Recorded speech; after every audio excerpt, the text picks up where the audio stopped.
সম্রাটের আসল রূপ জেনে গিয়ে বিয়েটা ভেঙে দিল ঝিনুক। সম্পূর্ণ জানতে হলে দেখতে থাকো। গল্পে শুরুতেই দেখা যায় ঝিনুকের মনটা একদমই ভালো নেই, খুবই চিন্তা করতে থাকে। এক এক সময় ভাবে এই বিয়েটা করাটা ঠিক হবে, আবার কখনো মনটা খারাপ হয়ে যায়। এর মাঝখানে বাড়ির সবাই তো বিয়েটা দেবে বলে একেবারে উঠে পড়ে লেগেছে। তাই নিজের মন ভালো করেই নিজের আশীর্বাদের জন্য বাড়িটা খুব সুন্দর করে সাজাতে থাকে ঝিনুক।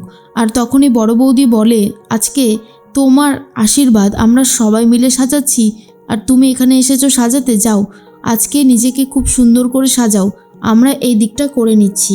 এরপর ঝিনুক যথারীতি ঘরে গিয়ে সাজাসাজি শুরু করে দেয়। আর এর মধ্যে রণর মনটা তো ভালো ছিল না।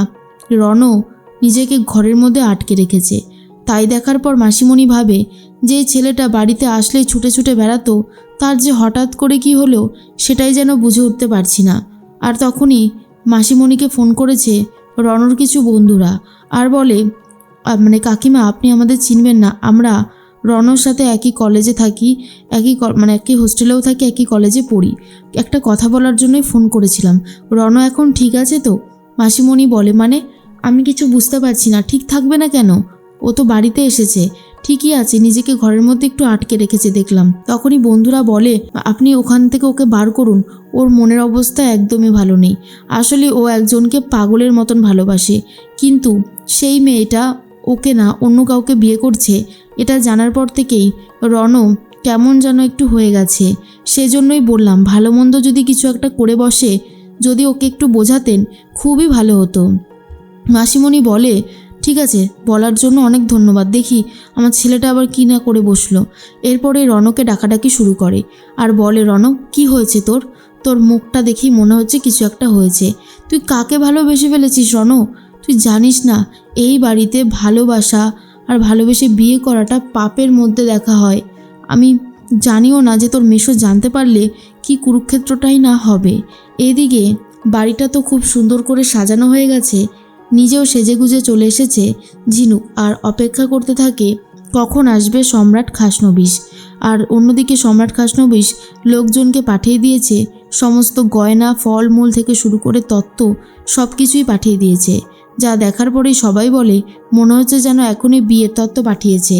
সবাই তো অনেক হইহুল্লোড় মজা করতে থাকে। এরপরে ঝিনুক ভাবে কখন সম্রাট খাসনবিশ নিজে আসবেন। বলতে না বলতেই চলে এসেছেন। এসেই সবাইকে প্রণাম করতে থাকেন। আর তখন শ্রীনিবাস বলে, বসো বাবা, এক্ষুনি তোমাদের আশীর্বাদ শুরু হয়ে যাবে। যথারীতি ব্রাহ্মণ চলে এসেছে আর আশীর্বাদ পর্ব শুরু হয়ে যায়। মনটা একটু ছটপট করতে থাকে ঝিনুকের। ঝিনুক অনেকবার করে মেসেজ করতে থাকে রণকে। রণ তো ফোনই ধরে না, মেসেজ করলেও মেসেজে রিপ্লাই করে না। ঝিনুক তখন বলে, কি যে ছেলেটা হয়েছে, না ফোন ধরছে আর না মেসেজে রিপ্লাই করছে। বিরক্ত লাগছে, এতবার ফোন করছি ফোনটাও ধরছে না। তখনই রণ তার মাসির সাথে কথা বলতে থাকে। মাসি বলে, এই পরিবারে অনেক কিছুই করা যায় না রে বাবা, একটু বুঝে শুনে সাবধানে চলতে হয়। তোর মেশো যে কতটা রাগী তুই জানিস না বল? তুই আমার মাথা ছুঁয়ে কথা দে যে তুই ওই মেয়েটাকে ভুলে যাবি আর কখনোই ওই মেয়েটাকে বিয়ে করতে চাইবি না। তখনই মাসিমণির মাথা ছুঁয়ে কথা দেবে বলে ঠিক করেছিল রণ। এর মধ্যেই চলে এসেছে মেসোমশাই আর বলে, কি হয়েছে তোমার, কিসের এত চিন্তা আমাকে বলো তো। তখন মাসি ভাবে, সর্বনাশ, লোকটা আবার শুনে নেয়নি তো সব কিছু। রণর মেসো বলে, তুমি হলে আমাদের কাছে অনেক দামি কিছু, অনেক কষ্ট করে তোমাকে মানুষ করছি, তুমি আমাদের সব কিছু, তাই এমন কোনো কাজ করো না যেটাতে আমরা সবাই খুব কষ্ট পাই। আসলেই তুমি বুঝতে পারছো আমি ঠিক কী কথা বলেছি। তখন রণ বলে, মেসো, আমি কখনোই কোনো অন্যায় করব না যার জন্য আমার হয়ে তোমাদের কষ্ট পেতে হয়। আমি সব কিছুই দেখে রাখার চেষ্টা করব। মেসো তখন বলে, আমি জানি তুমি একমাত্র যে আমার কথা বুঝবে। এর মাঝখানেই সম্রাট খাসনবিশ আংটি পরিয়ে দেবে বলে ঠিক করে ঝিনুককে, আর যথারীতি খুব সুন্দর একটা আংটি ঝিনুকের আঙ্গুলে পরিয়ে দেয়। তারপর ঝিনুকও সম্রাট খাসনবিশের আঙ্গুলে খুব সুন্দর একটা আংটি পরিয়ে দেয়।